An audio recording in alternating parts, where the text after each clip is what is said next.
যারা কুমিল্লাকে ইতর বলতে চায় তারাই সব ইতরের বাচ্চা। আল্লাহ কুমিল্লার মানুষকে নেক হায়াত দান করুক, পড়েন সবাই আমিন। আপনাদের অনেকের মনে আছে কিনা এটা আমি জানি না, তবে 5 আগস্টের পরে দেশ যখন সেকেন্ড টাইমের জন্য স্বাধীন হলো, কুমিল্লাকে নিয়ে আমি একটা বক্তব্য দিয়েছিলাম এবং সেই বক্তব্যটা আজকে আমি আবার রিপিট করতে চাই। আশা রাখছি আপনারা সবাই আমার সঙ্গে দ্বিমত হবেন না, একমত হবেন। সবাই একটা কাশি দেন। আচ্ছা, আগে ইনশিওর করেন আমাকে, কুমিল্লাকে আমরা ভালোবাসি কি বাসি না? এত আস্তে কইলে হবে না, বাসি কি বাসি না?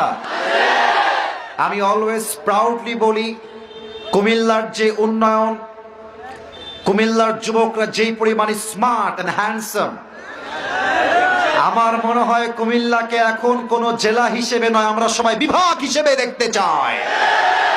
কুমিল্লা জেলা হওয়ার যোগ্যতা রাখে না, বিভাগ হওয়ার যোগ্যতা রাখে।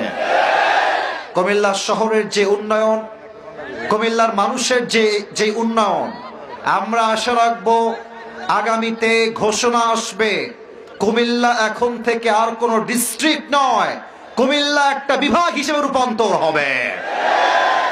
1 নাম্বার দাবি, আপনারা সবাই দ্বিমত না একমত?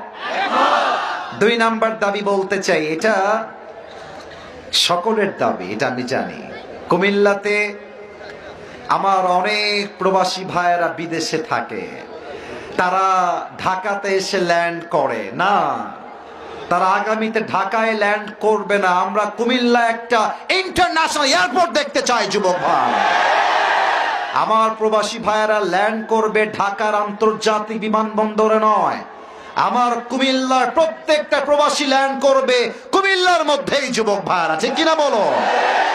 তবে এই দাবিটা শুধুমাত্র ফেসবুকে গেলেই হবে না, ইউটিউবে গেলেই হবে না, কুমিল্লার মানুষকে রাস্তায় নামতে হবে, দাবি জানাইতে হবে। একদিন না একদিন কুমিল্লা ইন্টারন্যাশনাল এয়ারপোর্ট হবেই হবে ইনশাআল্লাহ। কুমিল্লার মানুষকে আপনি কোথায় দেখতে চান? দুবাইয়ে যাবেন, কুমিল্লার মানুষ।